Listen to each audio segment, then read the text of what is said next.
Good morning. This is Drew Erickson back again talking about money, not math. Hope you're having a great day so far, and I hope this conversation brings you value. Today I'm highlighting another portion of the book I'm reading, Missed Fortune, Dispel the Money Myth Conceptions, Isn't It Time You Became Wealthy by Douglas Andrew. And today we are talking about IRAs and 401ks. Do you know the rest of the story? Okay, and he's talking about a large common myth conception that you will be in a lower tax bracket when you retire than you were when you were employed. And when in reality, with the 1986 Tax Reform Act and subsequent tax reform, most retirees in America will find themselves in a tax bracket at least as high, if not higher, than during their earning years. All right, so I'm going to repeat that. Common misconception, you will be in a lower tax bracket when you retire than you were when you were employed. And when in reality, with the 1986 Tax Reform Act and subsequent tax reform, most retirees in America will find themselves in a tax bracket at least as high, if not higher, than during their earning years.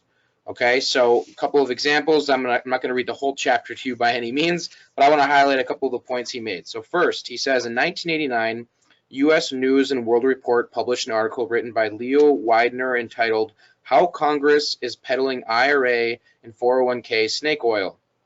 In the article, Mr. Widener stated, one of the original IRA and 401k tenets held that deferring the tax until retirement was advantageous because funds would likely be taxed at a lower rate. That is no longer axiomatic. You may well spend retirement in the same or higher bracket if you accumulate a respectable retirement nest egg.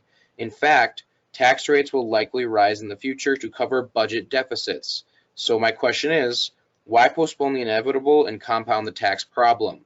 Keep in mind, our current government is about $23 trillion plus in debt. They have one primary place to get income: taxpayers. If you are a hardworking individual with a decent income, you are that taxpayer they are going to try to pull income from.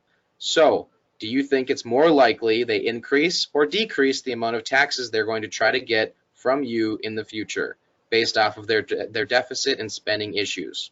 All right. So again, just like the question they pose, why postpone the inevitable and compound the tax problem by kicking it down the road? All right. So the next portion Douglas talks about is, I know many retirees who have begun to draw on their retirement income and almost curse the day they ever began their qualified plans. They find they are now paying back everything they saved in taxes during their accumulation and contribution years within the first 2 years of their retirement, and they will continue to pay it back over and over again. Qualified plans may be one of the best savings bonds the government has ever instituted as a way to generate future tax revenue. And for anyone who's unaware of how bonds work, the intention is for your benefit. So what he's basically saying is the government created traditional 401ks and IRAs for their benefit, not yours. All right, so following up, he says there are 4 phases of retirement planning. First, the contribution phase. This is when you take your hard-earned money and you contribute it to a traditional 401k, IRA, 403b, SEP IRA, pension plan, all the different tax-deferred retirement accounts. And in this case, your money is tax favored. The second phase is accumulation. This is when your money sits in an account for an extended period of time, whether it's 10 years, 20 years, 30 years, whatever it is, and it grows. At that time, your money is still tax favored. However, and that is where the story usually stops. That's the sales pitch. Put your money in tax deferred accounts because it's tax favored when you put it in, and it's tax favored when it grows. But then the story stops. What we have to realize is there's still 2 more phases. During the withdrawal phase, when you're pulling your money out of your accounts, you are now taxed at your income taxes at that time, which are uncertain. And guess who gets to pick what your income taxes are at that time? The government. We also have to understand that your taxable income, as of current today's taxes, does affect your Social Security taxes and your Medicare costs. So be aware of that too. The 4th phase of retirement planning is the transfer phase. All right, for those of you or those of us who it's important to us to accumulate wealth, not only to fund our own retirements, but also to leave a little something to our heirs or our kids or our church or whatever's important to you. They also can tax your estate. So essentially what he says is Money that has grown inside qualified plans is not only subject to income taxes as it's withdrawn, but also in the transfer phase, an estate tax may be due upon the second death of two spouses' deaths, as the remaining money passes down to non-spousal heirs. Therefore, retirement plan assets may be essentially taxed twice. So what he's saying is it's possible that for one tax advantage, so one tax deferral, when you're putting your money into a tax deferred account, you may end up getting taxed twice because of the way that the system is set up.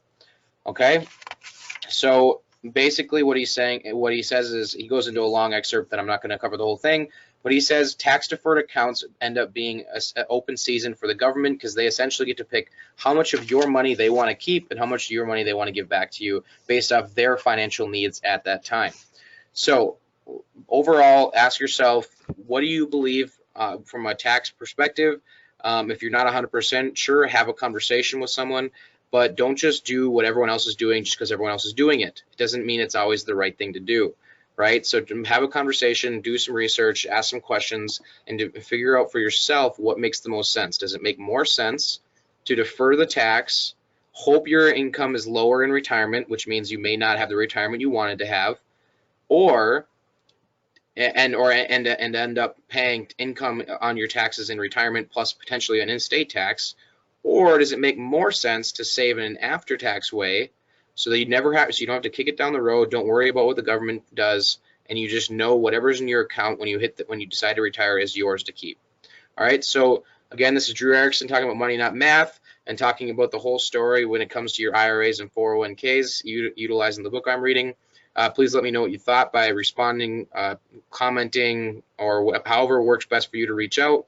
And if you like this, if you get value from this conversation, please click like or share, or even better yet, share it with a friend, someone you think will find value from this conversation and future conversations. Thanks again for taking the time to watch or listen, and I hope you have a great rest of your day.